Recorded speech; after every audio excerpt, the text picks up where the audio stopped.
Magandang araw sa inyong lahat mga palangga. Welcome back to my channel, The MJ's Vlog. Good morning, good afternoon, good evening. Hello po sa inyong lahat, mga team abroad, team Pilipinas, team seniors, team pahay. Magandang araw sa inyong lahat. So, pag-usapan muna natin mga palangga kung katotohanan ba talagang sinabi ni Joey De Leon na pabalikin daw si Alden sa AAT, sa kanila nga sa Channel 5 na TVJ. So, dahil nga ba talagang mababa na yung ratings, wala naman talagang na sila talagang aminin na lang nila na bababa na sila. O, di ba? Kasi kung ikumpara natin noon ay talagang grabe umaapaw yung ratings nila. Talagang siguro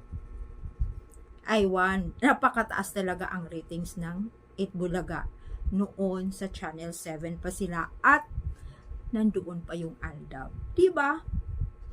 Tapos, kaya yan na naman, pinapaingay na naman. No? Isa lang yung pamamaraan nila ng TVJ or ni Sir Joey na pabalikin na si Alden para masaya na ang lahat. Hindi, yun lang talaga, yung ratings lang ang hinabol nila kasi mababa na talaga sila. Diba?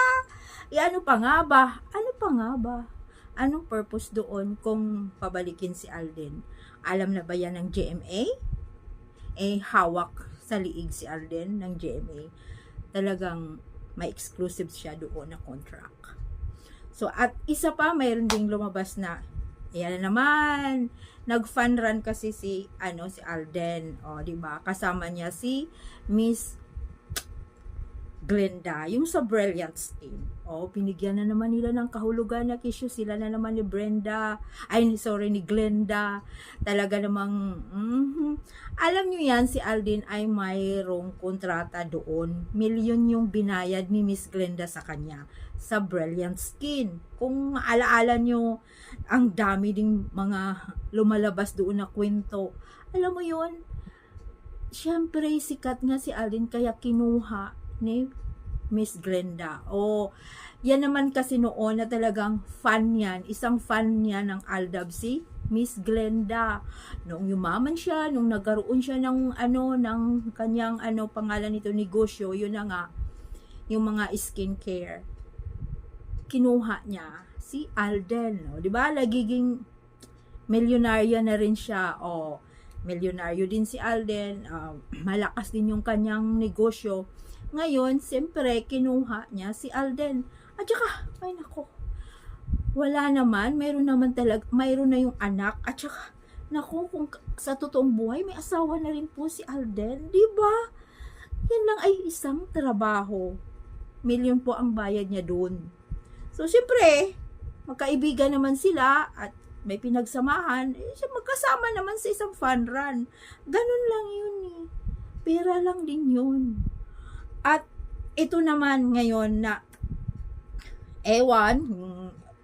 pangalan nito noon pa yon naririnig ng ating mga ng mga Aldab Nation or napag-usapan lang naman din dahil 'di ba si Miss Rabia yung isang beauty queen, beauty queen naman talaga siya, Ilongga, di ba? Sa TikTok nag-host siya. So, siyempre, nasabi lang naman niya yung sa contestant na ang pangalan ay Maine. So, naalaala na naman niya na kumusta na si Alden. Ganun lang yun, or nasaan si Alden? Hindi, sa mga nasa showbiz, yung alam nila ang katotohanan, hindi nila ang sasabihin talaga nila ang katotohanan, hindi yung, syempre yung iba kasi sumasakay sa mga kabulukan ng mga kwento, sa mga walang kwento, sa mga walang kwentang balita, sumasakay sila, lalo na sa mga fake news, para sumikat din sila. Pero sinasabi ni Rabia na nasaan si Alden or kumusta na si Alden dahil nabanggit nga nila main pangalan. Diba? At saka, posibleng hindi nga niya alam, ang syuta ni Rabia ay si Jeric Gonzalez. Di ba? Nagkasama sila sa isang teleserye, di ba? O pelikula, basta ganun, na si Jeric ang kasama ni Alden. At saka si Alden mismo ang pumili kay Jeric, yung role na yun. Kung naalaala nyo, interview yun si Alden. So, napaka-imposibleng hindi alam ni Jeric Gonzalez ang katotohanan. Yung totoong buhay ni Alden. May asawa na, walang asawa, single, double. Posibleng wala siyang alam at sinasabi ko na yan sa inyo. Lahat ng nakakasama ni Alden, lahat ng best friend ni Alden, lahat kung anumang pelikula, proyekto, alam na alam nilang katotohanan na may asawa na yun, tao na yun. Diba? At siyempre sinasabi yan ni Jeric kay Rabia kung ano talaga ang katotohanan. May asawa, ulang asawa, single, double. Diba? Posible. Lahat na nga yan. Sa mga nakakasama ni Alden, alam nila ang katotohanan. Kaya bakit naman hanapin ni Rabia si Kong? Hindi naman niya yun totoong asawa. Showbiz nga lang yun.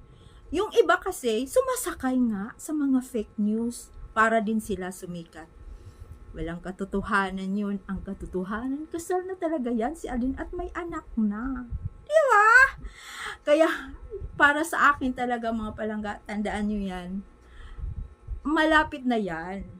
Hindi yan pang forever na itatago nila ang kanilang relasyon. Matatapos din yan, huwag kayong mag-alala na sila sasabihin talaga nila ang katotohanan na may asawa na ako, ganito. Tsaka, yun na nga, sinasabi ko na sa inyo. Ang lahat na sinusuot ni Mingay talaga, engagement ring, yung wedding ring, kay Alden yan.